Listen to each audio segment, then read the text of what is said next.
G3 media ముందుగా headlines చూద్దాం. ముఖ్యమంత్రిగా పదవసారి ప్రమాణ స్వీకారం చేసిన నితీష్ కుమార్ హాజరైన మోదీ, చంద్రబాబు. పాట్నాలో జరిగిన ప్రమాణ స్వీకార కార్యక్రమం.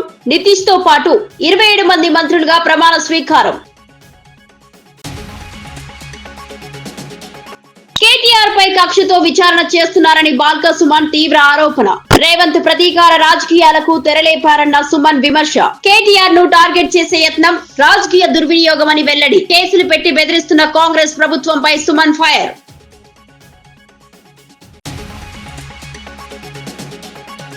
జగన్ సిబిఐ కోర్టు ప్రయాణం. బేగంపేటలో కట్టుదిట్టమైన భద్రత. భారీ కాన్వాయ్ తో బయలుదేరిన జగన్. నగరంలో ట్రాఫిక్. కోర్టు పరిసరాల్లో అలర్ట్. పోలీసులు కఠిన పర్యవేక్షణ. జగన్ హాజరుతో హైదరాబాద్ లో పెరిగిన బందోబస్తు. రంపచోడవరం పర్యటనలో డీజీపీ హరీష్. నక్సల్ ప్రాంతాల సమీక్ష. చట్ట వ్యవస్థపై పరిశీలన. పోలీసింగ్ బలోపేతంపై దిశానిర్దేశం. అడవి ప్రాంతాల్లో పహారా పెంచాలని డీజీపీ ఆదేశాలు. జన భద్రతను ప్రాధాన్యంగా. రంపచోడవరం పర్యటనలో డీజీపీ హరీష్. నక్సల్ ప్రాంతాల సమీక్ష. రైతు జపం చేస్తున్న జగన్ పై నిమ్మల రామానాయుడు ఫైర్. వైసీపీ హయాంలో రైతుల కోసం ఏం చేయలేదన్న మంత్రి విమర్శ. కొత్త ప్రభుత్వం రైతులకు పూర్తి మద్దతు ఇస్తుందని హామీ. మణికొండలో ఐటీ పరిశ్రమల శాఖ మంత్రి శ్రీధర్ బాబు పలు కీలక అభివృద్ధి కార్యక్రమాలకు శంకుస్థాపన చేసి ప్రారంభోత్సవాలు నిర్వహించారు. చీఫ్ విప్ పట్నం మహేందర్ రెడ్డి, స్థానిక ఎమ్మెల్యే ప్రకాష్ గౌడ్ ముఖ్య అతిథులుగా హాజరయ్యారు. 1840 లక్షలతో నిర్మించిన నూతన పురపాలక కార్యాలయ భవనాన్ని మంత్రి ప్రారంభించారు. ప్రజలకు మెరుగైన మున్సిపల్ సేవలు అందించేందుకు ఈ భవనం ఉపయోగపడనుందని తెలిపారు. యువత కోసం 3.05 కోట్ల రూపాయలతో అత్యాధునిక క్రికెట్ స్టేడియం గ్రౌండ్ను కూడా ప్రారంభించారు. అనంతరం పందెం వాగుపై 99.50 కోట్ల రూపాయలతో నిర్మించనున్న స్ట్రోమ్ వాటర్ డ్రైన్ కు శంకుస్థాపన చేశారు. ఈ ప్రాజెక్టు పూర్తయితే వరద ముప్పు నుంచి మణికొండ పరిధిలోని లోతట్టు ప్రాంతాలు శాశ్వత రక్షణ పొందుతాయని అధికారులు వివరించారు. మణికొండను సమగ్రంగా అభివృద్ధి చేయడానికి ప్రభుత్వం కట్టుబడి ఉందని మంత్రి స్పష్టం చేశారు. ప్రజలు పెద్ద సంఖ్యలో కార్యక్రమాలకు హాజరయ్యారు. మరి వారికి సెల్ఫ్ రెస్పెక్ట్ ఇచ్చే కార్యక్రమాలను వచ్చి కూర్చొని కార్యాలయానికి సిబ్బందికి సంబంధించి మేము మా కార్యాలయానికి వచ్చాము అనే ఒక నమ్మకం, ఒక విశ్వాసం, ఒక ఆత్మవిశ్వాసం కలిగించే ఒక స్థలాన్ని ఏర్పాటు చేసిన తరుణంలో వారికి హృదయపూర్వకంగా మా ప్రకాష్ గౌడ్ గారికి ప్రత్యేకంగా అభినందనలు తెలియజేస్తా ఉన్నాం. ఈరోజు కొన్ని అసోసియేషన్కి సంబంధించిన మిత్రులు వచ్చలేదు. మాకు ఇక్కడ ఉన్న చుట్టూ పరిసరాల ప్రాంతాలకు సంబంధించిన అసోసియేషన్కి సంబంధించి మాకు ప్రధానమైన కమ్యూనిటీ హాల్ నిర్మాణం చేయాలని కోరేది. నేను ప్రకాష్ గౌడ్ గారితో కూడా చర్చిస్తాం. నిధులు ఏ విధంగా కేటాయింపు చేయాలి, ఎక్కడ స్థలం ఉందని ఆలోచన చేసి పరిశీలన చేసి ఒక కార్యాచరణ తీసుకొని దానికి కూడా నిధులు ఇప్పించే కార్యక్రమం చేస్తామని కూడా నేను మీ అందరికీ మనవి చేస్తా ఉన్నా. ఈరోజు ఈ పరిసరాల ప్రాంతంలో అనేక ప్రైవేట్ జూనియర్ కాలేజీలు ఉంటాయి, పెద్ద పెద్ద స్కూళ్ళు ఉన్నాయి. మణికొండ అంటేనే పెద్ద పెద్ద స్కూళ్ళు ఉన్నాయి, చాలా పెద్ద ఫీజులు ఉంటాయి, దాంట్లో అందరూ చదువుకోలేదని అంటున్నారు. దానికి ప్రభుత్వ జూనియర్ కళాశాల కావాలని కోరుతా ఉన్నారు మీ ఎమ్మెల్యే గారు. ఈరోజు విద్యాపరంగా కూడా మరి ఆ మంత్రిత్వ శాఖను ముఖ్యమంత్రి గారి దగ్గర ఉంది. మరి ప్రభుత్వ పరంగా ఈరోజు నిర్ణయం తీసుకోవాలి. మేము కూడా తప్పకుండా నేను ఇన్ఛార్జ్ మంత్రిగా గౌరవ ముఖ్యమంత్రి గారి దృష్టికి తీసుకెళ్తాం. బీజేపీలో ఈటెల రాజేందర్తో విభేదాలున్నాయనే వార్తలపై కేంద్ర సహాయ మంత్రి బండి సంజయ్ క్లారిటీ ఇచ్చారు. పార్టీ నేతల మధ్య విభేదాలు ఉన్నాయన్న ప్రచారం పూర్తిగా అవాస్తవమని ఆయన స్పష్టం చేశారు. పార్టీ సిద్ధాంతం బలోపేతం కోసం ఎప్పుడూ పనిచేశానని, ఎవరికైనా తనపై అభిప్రాయ భేదాలు ఉన్నా తానే తప్పుకుంటానని చెప్పారు. వ్యక్తిగత అహంకారం కోసం రాజకీయాలు చేయడం లేదని, పార్టీ ప్రయోజనాలే ముఖ్యమని తెలిపారు. బీజేపీలో వ్యక్తిగత అజెండాలకు స్థానం లేదని, అందరూ కలిసి పనిచేయాలని పిలుపునిచ్చారు. ఇటీవల సోషల్ మీడియాలో వస్తున్న ప్రచారంపై స్పందిస్తూ అబద్ధాలు సృష్టించేందుకు కొంతమంది ప్రయత్నిస్తున్నారని వ్యాఖ్యానించారు. తమ లక్ష్యం కాంగ్రెస్ బీఆర్ఎస్ వైఫల్యాలను బయటపెట్టి ప్రజలకు నిజాలు చేరవేయడమే చెప్పారు. ఇక రాష్ట్రంలో బీజేపీ మరింత బలపడేలా పనిచేస్తామని, నాయకుల్లో ఐక్యత దృఢంగా కొనసాగుతుందని ఆయన తెలిపారు. అన్నాడు ఒక్క కనీసం జైలు కాదు, కనీసం వాళ్ళు ముట్టుకున్నటువంటి పాపన పోలే. లోపాయకారి ఒప్పందంతో ఇవాళ రాష్ట్ర ముఖ్యమంత్రి అందుకు చెప్తున్న ఈ తెలంగాణ రాష్ట్రంలో ఆర్కే పాలన సాగుతున్నది. ఆర్కే రేవంత్ రెడ్డి కేటీఆర్ పాలన కొనసాగుతున్నది. అది తప్పించుకోవడానికి మా మీద నిడతారు. అంతా కూడా ఇలా కానీ గింత అవినీతి జరిగిందని చెప్పి ఎన్నికల ముందు ఆరోపణ చేసిన రాష్ట్ర ముఖ్యమంత్రి ఏ ఒక్కదాని చర్య తీసుకోకుండా ఏమంటే గవర్నర్ ఫైల్ పంపడము, గవర్నర్ దగ్గర పెండింగ్ ఉంది, సిబిఐ ఢిల్లీలో పెండింగ్ ఉంది. నీ చేతుల్లో ఫస్ట్ ఏ రాదు. ఇక కేసీఆర్ బీఆర్ఎస్ గవర్నమెంట్లో అవినీతి ఏం జరగలేదంటే ఒప్పుకుంటారు వీళ్ళందరినీ. కేటీఆర్ పై విచారణకు గవర్నర్ అనుమతి ఇవ్వడంపై బీఆర్ఎస్ చేస్తున్న విమర్శలకు ఎమ్మెల్సీ అద్దంకి దయాకర్ కౌంటర్ ఇచ్చారు. ఇది కక్ష సాధింపు కాదని, చట్టం ముందు ఎవరైనా ఒకటేనని ఆయన స్పష్టం చేశారు. ఫార్ములా ఈ రేస్ భూముల కేసులో కేటీఆర్ చేసిన తప్పులనే ప్రభుత్వం పరిశీలించి నిర్ణయం తీసుకుందని పేర్కొన్నారు. ఎన్నిసార్లు ఆరోపణలు చేసినా వాస్తవాలు మారబోవన్న వ్యాఖ్యలతో బీఆర్ఎస్ను ఎద్దేవా చేశారు. ప్రజల సొమ్ముకు కాపలా కాసే బాధ్యత ప్రభుత్వానిదని, అక్రమాలు జరిగితే విచారణ తప్పదని చెప్పారు. పసలేని వాదనలతో తప్పించుకోవాలని బీఆర్ఎస్ ప్రయత్నిస్తోందని మండిపడ్డారు. ప్రతిపక్షం విమర్శించడమే మంచి ప్రజాస్వామ్యం కానీ వాస్తవాలను వక్రీకరించడం రాజకీయ దుర్వినియోగం మాత్రమేనని దయాకర్ తెలిపారు. ఈ కేసులో ప్రభుత్వం ఏ విధమైన ఒత్తిళ్లకో ఫేవర్లకో లోబడలేదని, పూర్తిగా చట్టం ప్రకారం ముందుకెళ్తుందని చెప్పారు. తీసుకొని ఈ ఫార్ములా కేసు రేసు విషయంలో కేటీఆర్ చేసింది ముమ్మాటికి తప్పని భావించింది ప్రభుత్వం కాబట్టి కేసు పెట్టింది. చట్టబద్ధంగా న్యాయబద్ధంగా ఈరోజు చర్యలు తీసుకోవడానికి సిద్ధపడుతున్న క్రమంలో గవర్నర్ గారు ఇచ్చిన ఈ అనుమతి అనేది ప్రభుత్వాన్ని సపోర్ట్ చేసినట్టుగా, ప్రభుత్వం తీసుకుంటున్న చర్యలు న్యాయబద్ధమైనట్టుగా మనకు అర్థమవుతున్న పరిస్థితి. కాబట్టి ఇప్పటికైనా విచారణకు సహకరించి ఏ విధంగా ఎందుకు అలాంటి తప్పు చేయాల్సి వచ్చిందో విచారణ సంస్థల ముందు, ఏసీబీ ముందు కానీ కోర్టుల ముందు కానీ చెప్తే మంచిది. అన్ని రకాల ఇప్పుడు అవకాశాలను తీసుకున్నాం. ఈ కేసు ఫాల్స్ కేసు కాబట్టి కొట్టేయండి అని, లేకపోతే దురుద్దేశంతో చేస్తున్నారని కొట్టేయమనండి, అసలు అరెస్ట్ చేయకూడదని చెప్పేసి కోర్టుకు పోయినా సరే కోర్టు మీకున్న అవకాశాలు ఇచ్చింది. ఇప్పుడు ప్రభుత్వం ముందున్న ఏకైక లక్ష్యం ప్రజాధనాన్ని కాపాడడం ఇలా. కాబట్టి ప్రజల సొమ్ముకు కాపలాదారుగా ప్రభుత్వం ఉండాల్సిన బాధ్యత ఉంది. ఆ విషయంలో బీఆర్ఎస్ ప్రభుత్వం తప్పు చేసింది. ఆ రోజు మంత్రిగా ఉన్న కేటీఆర్ చేసిన తప్పు అది కాదు అని నిరూపించుకుంటే వాళ్ళకి ఏ సమస్య ఉంది. కానీ తప్పు చేసి మా మీద ఎలక్షన్ల ముందు ఇట్లా చేస్తుంది, ఎలక్షన్ల తర్వాత ఎట్లా చేస్తుంది అంటే, ఎలక్షన్లు ఎప్పుడు ఉంటాయి? దీని తర్వాత లోకల్ బాడీ ఎలక్షన్స్ ఉంటాయి, ఆ తర్వాత మున్సిపల్ ఎలక్షన్స్ ఉంటాయి, ఇంకా భవిష్యత్తులో ఏమైనా ఎలక్షన్స్ వచ్చినా రావచ్చు. కాబట్టి ఇది బేస్ చేసుకొని పసలేని వాదనతో తప్పించుకోవడం అనేది బీఆర్ఎస్ వల్ల కాదు, కేటీఆర్ వల్ల కాదు అనే విషయాన్ని తెలుసుకుంటే మంచిది. హైదరాబాద్ ఐటెక్స్ వేదికగా జరుగుతున్న ఎర్త్ సమ్మిట్ హైదరాబాద్ ఎడిషన్లో డిప్యూటీ సీఎం భట్టి విక్రమార్క, మంత్రి తుమ్మల నాగేశ్వరరావు పాల్గొన్నారు. NABARD, internet and mobile association of India సంయుక్తంగా నిర్వహిస్తున్న ఈ 2 రోజుల సదస్సు గ్రామీణ ఆవిష్కరణలు, సాధికారత, సుస్థిర అభివృద్ధిపై దృష్టి సారించి డిజిటల్ మార్పులు, వ్యవసాయ రంగంలో సాంకేతిక వినియోగం, గ్రామీణ ఉద్యోగ అవకాశాల విస్తరణపై నిపుణులు పలు కీలక ప్రసంగాలు చేశారు. ప్రపంచీకరణ నేపథ్యంలో గ్రామీణ అభివృద్ధి కోసం భారతదేశం తీసుకోవాల్సిన చర్యలపై సదస్సులో చర్చ సాగింది. భట్టి మాట్లాడుతూ గ్రామీణ ప్రాంతాల్లో జీవన ప్రమాణాలను పెంచేందుకు ప్రభుత్వం కట్టుబడి ఉందన్నారు. తుమ్మల మాట్లాడుతూ నూతన ఆవిష్కరణలు, డిజిటల్ సాధనాలు వచ్చే తరాలకు కీలకమని చెప్పారు. ఈ కార్యక్రమంలో పరిశ్రమలు, స్టార్టప్లు, అకాడమిక్ సంస్థల ప్రతినిధులు పెద్ద ఎత్తున పాల్గొన్నారు.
కేటీఆర్ పై విచారణకు గవర్నర్ అనుమతి ఇవ్వడంపై బీఆర్ఎస్ నాయకురాలు కవిత తీవ్రంగా స్పందించారు. ప్రతిపక్ష నేతలపై కేసులు పెట్టడమే బీజేపీ కాంగ్రెస్ల ముఖ్య రాజకీయ వ్యూహమైందని ఆమె ఆరోపించారు. తెలంగాణలో జరుగుతున్న అక్రమ కేసులే దేశంలో కక్షపూరిత రాజకీయాలకు నిదర్శనమని కామెంట్ చేశారు. ఎవరి మీదైనా కేసు పెట్టడం ఇప్పుడు అధికార పార్టీల రాజకీయ సాధనంగా మారిందని విమర్శించారు. బీజేపీ కాంగ్రెస్ కలిసి ప్రతిపక్ష స్వరాలను అణిచివేయడానికి ప్రయత్నిస్తున్నాయని అన్నారు. ప్రజలు అన్నీ గమనిస్తున్నారని, చివరకు ప్రజాస్వామ్యం గెలుస్తుందని కవిత అన్నారు. దీనిని తాము భయపడబోమని, బీఆర్ఎస్ ప్రజల కోసం పోరాటం కొనసాగిస్తుందని స్పష్టం చేశారు. రాజకీయాల్లో వ్యక్తిగత ప్రతీకారాలు ప్రోత్సహించడం ప్రజలు సహించరని హెచ్చరించారు. కేటీఆర్ పై చేసే విచారణ రాజకీయ ప్రయోజనాల కోసమేనని ఆమె అభిప్రాయపడ్డారు. అదేవిధంగా ఏదైతే పెన్షన్లు ఇస్తామన్నారో, అదేవిధంగా ఏదైతే ఇండ్లు ఇస్తామన్నారో, ఏదైతే వాగ్దానాలు 6 గ్యారెంటీలు అని చేసిండ్రో, అది కరెంటు కావచ్చు, గ్యాస్ కావచ్చు, మహిళలకు ఇస్తామన్న 2500 కావచ్చు, యువకులకు ఇస్తామన్న నిరుద్యోగ భృతి కావచ్చు, వీటి మీద కూడా కనీసం మాట్లాడనటువంటి పరిస్థితి ఉంది. సరే, అవి మీరు చేయలేరు, మిమ్మల్ని ఎవరు నమ్ముతలేడు, ఒక్కొక్క రూపాయి అప్పిస్తలేరు అని చెప్తున్నారు కాబట్టి అది వేరే విషయం. కానీ మరి ఇక్కడ రోడ్లు ఎందుకు బాగలేవు? నిన్న మొన్నటి దాకా మంచిగా వచ్చిన మంచినీళ్ళు ఇవాళ ఎందుకు మంచిగా వస్తలేవు? కనీసం మంచినీళ్ళు ఎందుకు ఇవ్వలేకపోతా ఉన్నాం? మున్సిపల్ అధికారులు ఇక్కడ స్థానికులు పోయి కంప్లైంట్ చేస్తే ఎందుకు మాట్లాడతలేరు? రేషన్ కార్డులు ఇవ్వలేదు కేసీఆర్ గారు అని చెప్పి మీరు అధికారంలోకి వచ్చిరు, మరి మీరెందుకు ఇస్తలేరు రేషన్ కార్డులు? మీరెందుకు ఓపెన్ చేస్తలేరు పోర్టర్లు? సో మభ్య పెట్టడం ప్రజలను మానేసి ప్రజలకు దయచేసి పనిచేసి పెట్టాలని నేను కోరుతా ఉన్నా. షేర్లింగంపల్లి నియోజకవర్గం అంటే పేరు పెద్ద, పైన పటారం లోన లొటారం అన్నట్టుంది. ఒక పక్క అంతా వెలుగులు జిలుగులు ఉన్నాయి, ఇంకొక పక్క మాత్రం చాలా దారుణమైన కండిషన్స్ ఉన్నాయి. ఇప్పుడు మేము చూసి వచ్చినటువంటి శ్మశాన వాటిక నుండి పాములు పోయి స్థానికుల ఇళ్లలోకి పోతున్నాయి. మరి ఎట్లా ఉండాలి ప్రజలు అన్నది కూడా కొంచెం మానవతా దృక్కోణంతో ఆలోచించి మున్సిపల్ అధికారులు తక్షణమే రావాలి. చెత్త తీయడానికి కూడా 100-200 రూపాయలు తీసుకుంటున్నారని చెప్తా ఉన్నారు. ఇది మీకు కరెక్ట్ కాదు. హైదరాబాద్ అంటే అంతర్జాతీయ స్థాయిలో పేరున్న నగరం. ఈ నగరం బాగుండాలంటే నగర ప్రజలు బాగుండాలన్న విషయాన్ని దయచేసి గుర్తుపెట్టుకొని షేర్లింగంపల్లి ఎమ్మెల్యే గారు ఈ సమస్యల మీద దృష్టి పెట్టాలి, ముఖ్యమంత్రి గారు దృష్టి పెట్టాలి. అన్నిటికన్నా ముఖ్యం కార్పొరేటర్ గారు వచ్చి ఫస్ట్ ఈ గల్లీ చూడాలి. చూసినట్టయితే సమస్య పరిష్కారానికి ముందుంటుంది. తెలంగాణ జాగృతి తరఫున మేము ఈ బస్తీ వాసులతో నిలబడతాం. వారికి ఉన్న సమస్యలు మేము వారి పక్షాన మున్సిపల్ ఆఫీసులకు ఒక్కసారి బదులు 10 సార్లు తిరుగుతాం. కానీ ఈ సమస్యలు పరిష్కరించేటటువంటి ప్రయత్నం మేమందరం కూడా చేస్తాం. Thank you. జై తెలంగాణ.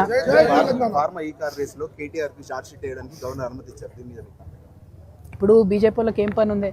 వాళ్ళ మీద కేసులు పెట్టాలా, వీళ్ళ మీద కేసులు పెట్టాలి తప్పితే ఇంకో పని లేదు వాళ్ళకి. కాంగ్రెస్ వాళ్ళకి ఏం పని ఉంది? సంక్షేమ పథకాలు ఏం చేయలేరు, వచ్చి బస్తీలలో ముఖం చూపించుకునే పరిస్థితి లేదు. కాబట్టి ప్రతిపక్ష నాయకుల మీద కేసులు పెట్టాలనే ఆలోచన చేస్తూ ఉన్నారు. అల్టిమేట్గా ప్రజలు గమనిస్తారు ఎవరి మీద ఏమవుతుంది ఏంది అన్నది. చట్టం అనేది ఒకటి ఉంది, కోర్టు న్యాయ వ్యవస్థ కూడా ఈ దేశంలో ఉంది. కాబట్టి ఎట్లా జరుగుతుంది, ఏం ప్రూఫ్ వస్తుంది అన్నది తర్వాత చూద్దాం.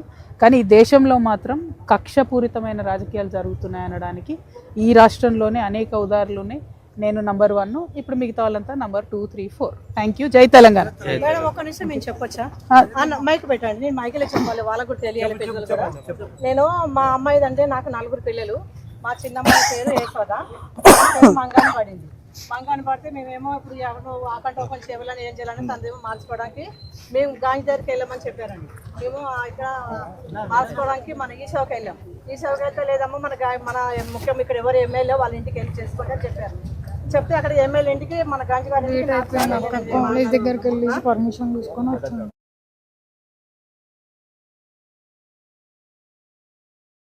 చేస్తా మీ పేరు మారుస్తామండి అని చెప్పారు సార్. నేను 4 సార్లు డేట్ కూడా చెప్పగలను. నేను మా అమ్మాయిని తీసుకొని నేను 4 సార్లు మన గాంధీ గారి ఇంటికి వెళ్ళానండి. వెళ్తే బీహార్లో ఎన్డీఏ ప్రభుత్వం అధికారంలోకి వచ్చింది. జేడీయూ అధినేత నితీష్ కుమార్ 10వ ముఖ్యమంత్రిగా ప్రమాణ స్వీకారం చేశారు. పాట్నాలోని గాంధీ మైదానంలో జరిగిన ఈ కార్యక్రమంలో సామ్రాట్ చౌదరి, విజయ్ కుమార్ సిన్హా సహా పలువురు మంత్రులు కూడా ప్రమాణం చేశారు. ఈ వేడుకకు ప్రధానమంత్రి నరేంద్ర మోదీ, కేంద్ర మంత్రులు అమిత్ షా, రాజ్నాథ్ సింగ్, జేపీ నడ్డా హాజరయ్యారు. ఏపీ సీఎం చంద్రబాబు సహా ఎన్డీఏ పాలిత రాష్ట్రాల ముఖ్యమంత్రులు పాల్గొన్నారు. రాజకీయంగా కీలకమైన ఈ ప్రమాణ స్వీకారాన్ని వేలాది మంది ప్రత్యక్షంగా వీక్షించారు. బీహార్ ప్రజలకు అభివృద్ధి, స్థిర ప్రభుత్వం అందించడమే తమ లక్ష్యమని నితీష్ ఈ సందర్భంగా పేర్కొన్నారు. కేంద్రంతో కలిసి పనిచేసి రాష్ట్ర అభివృద్ధి కార్యక్రమాలను చేపట్టనున్నట్లు తెలిపారు. నిర్వహణ కरूंगा तथा मैं भय या पक्षपात, अनुराग या द्वेष के बिना सभी सरकार के लोगों के प्रति संविधान और विधि के अनुसार न्याय करूंगा। मैं नीतीश कुमार सत्यनिष्ठा से प्रतिज्ञान करता हूं कि जो विषय बिहार राज्य के मुख्यमंत्री के रूप में मेरे विचार के लिए लाया जाएगा अथवा मुझे ज्ञात होगा, उसे किसी व्यक्ति या व्यक्तियों को तब से ये सिवाय जबकि ऐसे मुख्यमंत्री के रूप में अनेक कर्तव्यों के सम्यक और निर्वहन के लिए ऐसा करना अपेक्षित हो, मैं प्रत्यक्ष अथवा अप्रत्यक्ष रूप से संसूचित या प्रकट नहीं करूंगा। धन्यवाद। धन्यवाद, बधाई।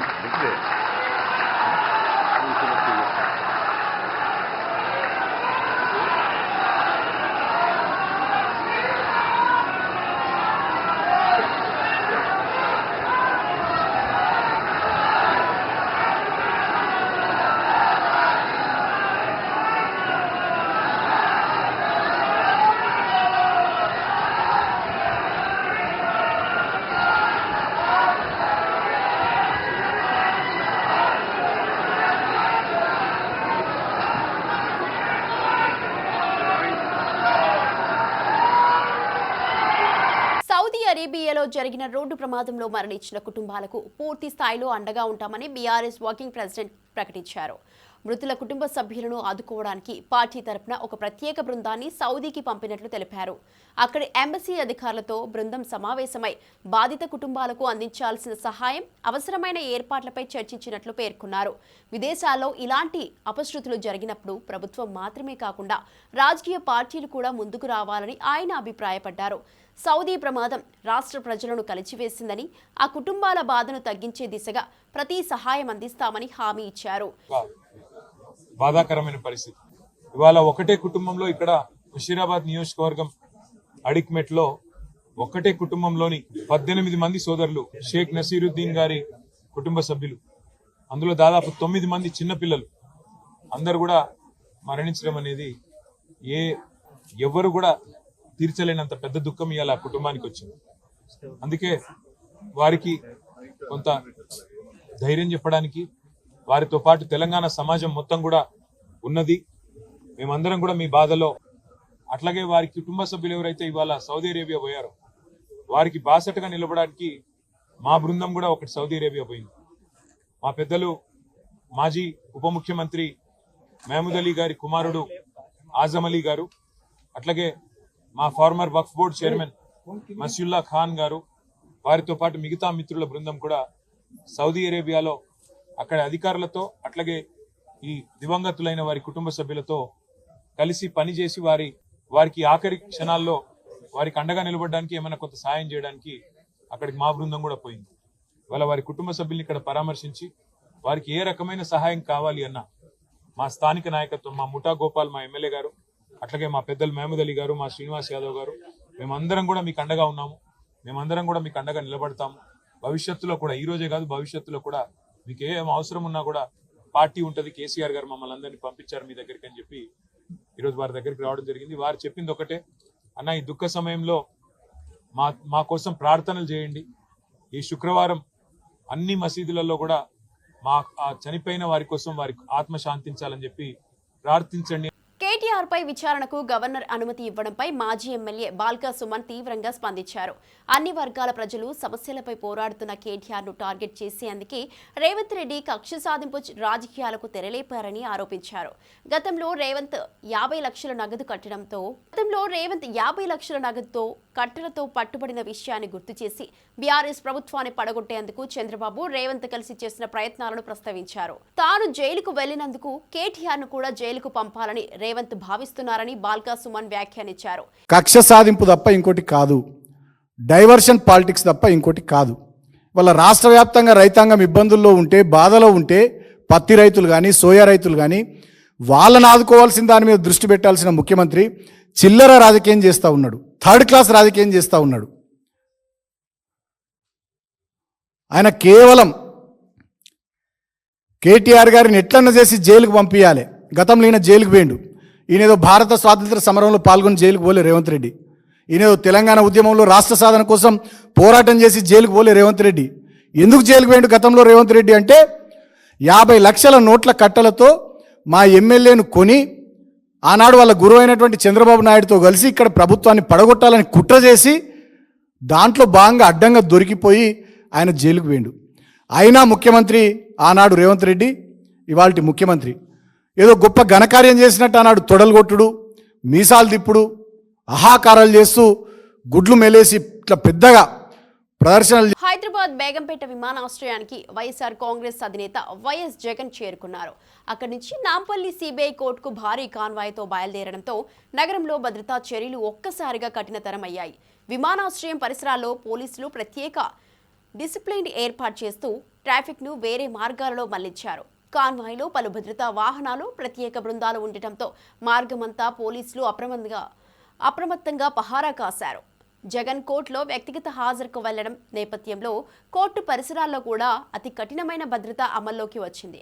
ప్రయాణ సమయంలో ఏ అవాంతరం జరగకుండా ముందు జాగ్రత్తలు తీసుకున్నామని పోలీసులు తెలిపారు. పలు ప్రాంతాల్లో కొద్దిసేపు ట్రాఫిక్ నెమ్మదించినప్పటికీ పరిస్థితిని త్వరగా సాధారణం చేశారు. కోర్టు హాజరు అనంతరం జగన్ తిరిగి తన ప్రత్యేక స్కెడ్యూల్లో పాల్గొనున్నట్లు సమాచారం.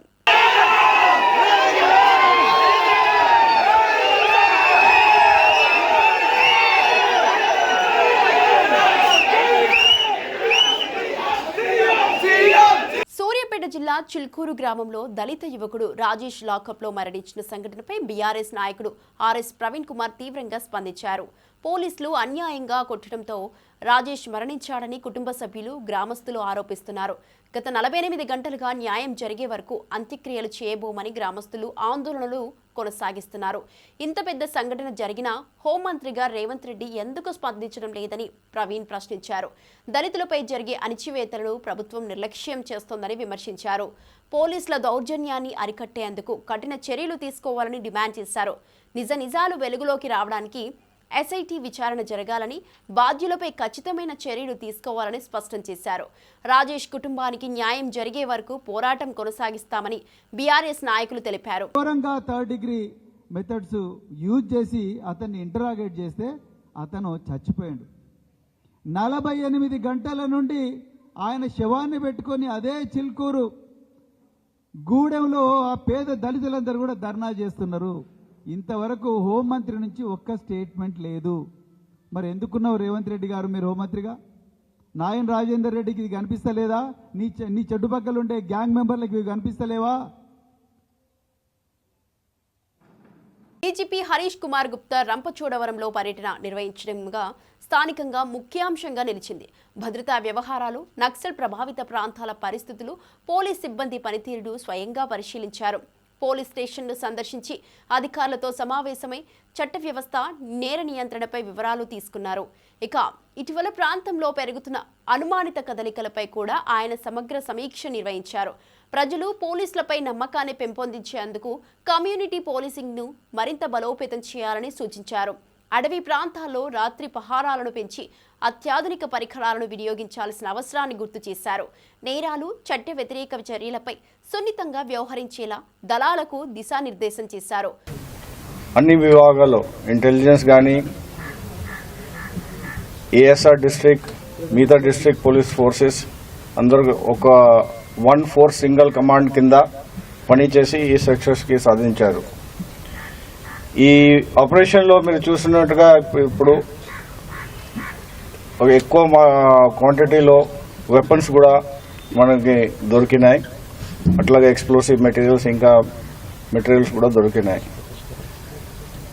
మావోయిజం మీకు గుర్తుందా, జూన్లో మనకి ఒక ఎన్కౌంటర్ ఎక్స్చేంజ్ ఆఫ్ ఫైర్ జరిగింది. ఎక్స్చేంజ్ ఆఫ్ ఫైర్లో ఇంపార్టెంట్ కార్డర్ కూడా చనిపోయినారు. అప్పుడు కూడా చెప్పాము, మీరు బయటికి. తూర్పు గోదావరి జిల్లా గౌరీపట్నంలో జరిగిన అన్నదాత సుఖీభవ పీఎం కిసాన్ 2వ విడత నిధుల విడుదల కార్యక్రమంలో మంత్రి నిమ్మల రామానాయుడు జగన్పై తీవ్ర వ్యాఖ్యలు చేశారు. వైసీపీ హయాంలో రైతుల కోసం ఎలాంటి చర్యలు తీసుకోలేదని, ఇప్పుడు ప్రతిపక్షంలోకి వచ్చాక రైతు జపం చేయడం నైతికత కాదని విమర్శించారు. గౌరీపట్నంలో ఎమ్మెల్యే మద్దిపాటి వెంకటరాజుతో కలిసి జ్యోతి ప్రజ్వలన చేసి కార్యక్రమాన్ని ప్రారంభించిన ఆయన రైతు సంక్షేమమే ప్రభుత్వానికి ప్రధాన లక్ష్యమని తెలిపారు.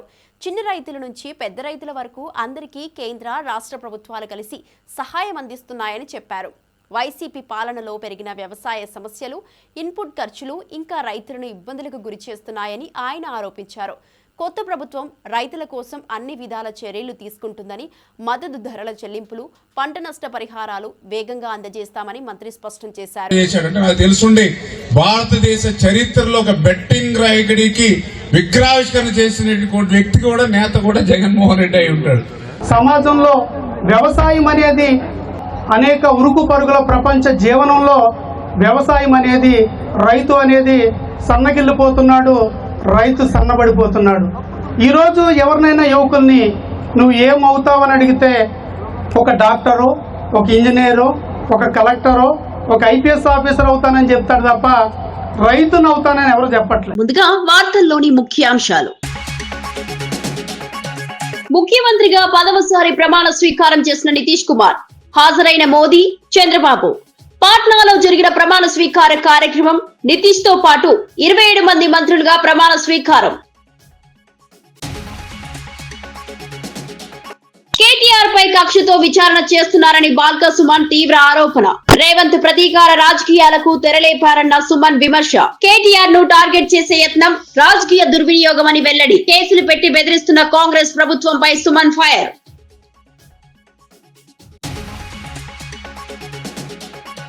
జగన్ సిబిఐ కోర్టు ప్రయాణం. బేగంపేటలో కట్టుదిట్టమైన భద్రత. భారీ కాన్వాయ్ తో బయలుదేరిన జగన్ నగరంలో ట్రాఫిక్. కోర్టు పరిసరాల్లో అలర్ట్. పోలీసులు కఠిన పర్యవేక్షణ. జగన్ హాజరుతో హైదరాబాద్ లో పెరిగిన బందోబస్తు.